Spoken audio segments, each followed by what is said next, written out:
Hello, my global friends. COVID-19 is a pandemic. With the advent of COVID-19 vaccines, herd immunity is taking shape. People who love traveling have some common questions about the immune response and the nucleic acid testing after vaccination.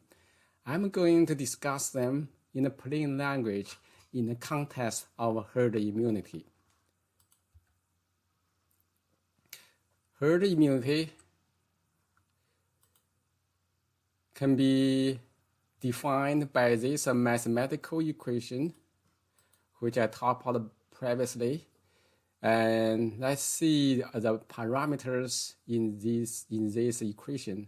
R is effective reproduction number, which means the average number of people infected by a single case. I show the picture here.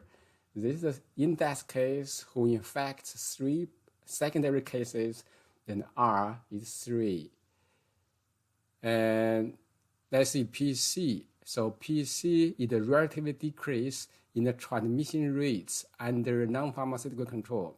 Transmission rates is the percentage of infected people after exposure to the index case. So in this community of 10 people after exposure, if all infected, then transmission rate is 100%.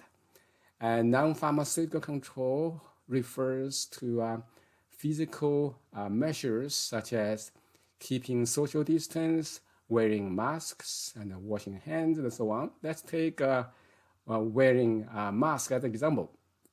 Say in a community of 10 people, if 3 wear masks, then the transmission rate is reduced by 30%. Then PC is 30%. And the PI is a percentage of immune persons, which means the percentage of people who develop protective immunity acquired through either vaccination or recovery from COVID-19. So in this community, if 4 people get vaccinated, as example, then the PI is 40%. R0 is a reproduction number for certain pathogen in a fully susceptible population in the absence of intervention. Says no control measures, how pathogen reproduces itself in the population is R0, which reflects the transmission level of the pathogen. The high R0 meaning highly infectious of the pathogen. Then to reach the herd immunity, R must be lower than 1, which means one COVID-19 case cannot spread to more than 1 person in the community, so that the herd immunity is formed and pandemic eventually die out because the disease cannot spread in the community. Okay, previously we talked about 5 different ways to herd immunity.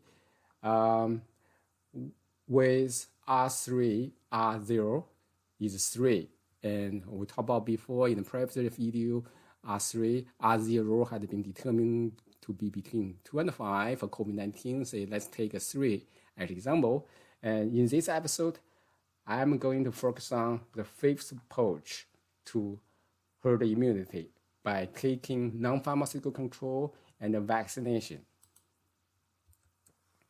So now let's take a look at the 5th way, that is to take both non-pharmaceutical control and vaccination and to get herd immunity. If R is 0.98, and both PC and PI will be 43%, which means the transmission rate is reduced by 43%, and the vaccination rate is increased to 43% in the population.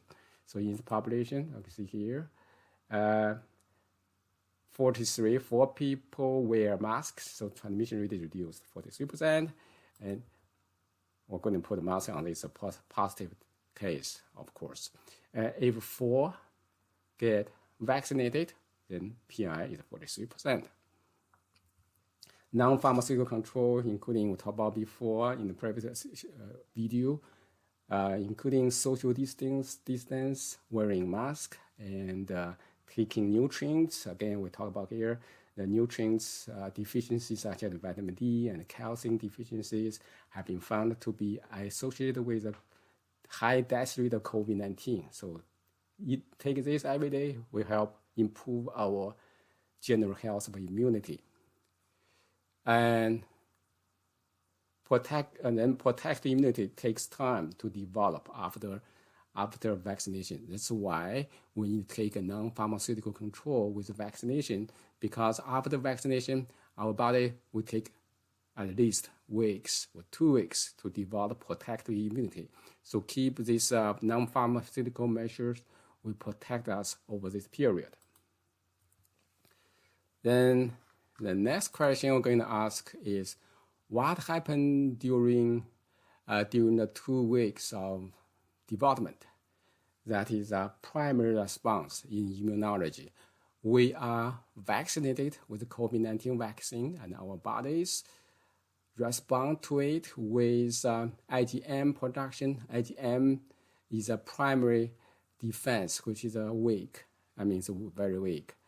But our body will prepare IgG and the T cells for immune system to remember the pathogens. This is what happened during here. And that will take at least a week or 2, or 3, or even longer. And then, you can see here,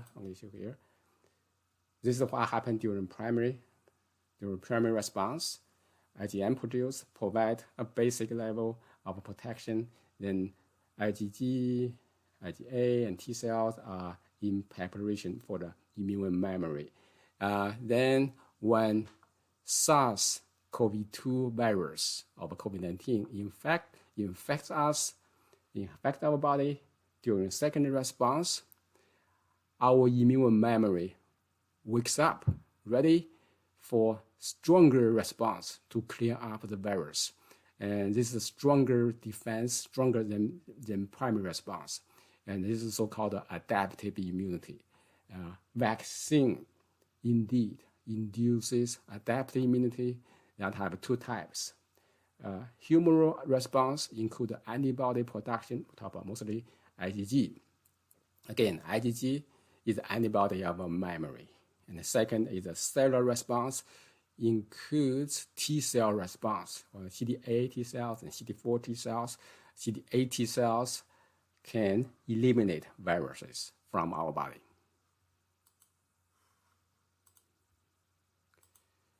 Then the next question I'm going to ask here is, can we be infected after vaccination? So during the primary response of a vaccination, the answer is uncertain because there's no research data to give clear answer. But from my understanding and knowledge, if we are infected with COVID-19 and this infection is possible because the primary response is weak. Say if we're infected, then nucleic acid testing may turn positive occasionally. And this is only my theoretical prediction based on textbooks.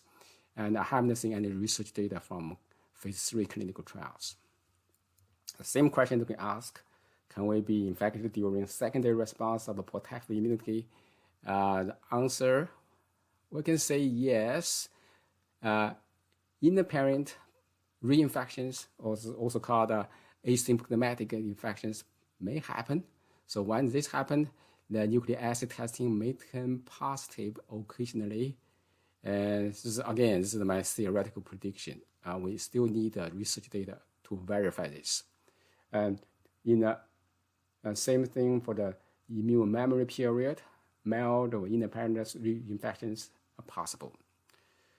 Okay, now this is the things happened during primary response, during secondary response. The reinfections, mild asymptomatic reinfections may happen occasionally. So, in summary, the fifth approach to herd immunity can be achieved by taking non-pharmaceutical and vaccination measures. So most people will eventually have a protective immunity against COVID-19 by the vaccines. As the mild or inapparent reinfections may happen, non-pharmaceutical control should still be in place. I see here, still in place. People should wear masks, keep social distance, even during the vaccination. And this is the, so let me do one more time. This is the non-pharmaceutical control, including social distance. Again, people should remember, and wearing masks and taking nutrients, good nutrients of vitamin D and vitamins and calcium every day. So you will protect yourself, and also you protect the people who cannot or had not been vaccinated, such as newborns, new babies, and people with immunocompromised conditions, such as AIDS patients, cancer patients with chemotherapy, patients just received the organ transplant and their immunosuppressive medications, so their immune systems are compromised and cannot be fully induced by the vaccine. But if they live with us, they are protected in herd immunity we help to achieve. So after vaccination, we should still keep mask on the face. Don't remove your mask from your face to help the vulnerable people. Okay, and this is the reference. I take some more information from these references to make this a video, and your comments and critiques are highly appreciated. Help me improve the quality. Thank you for your attention.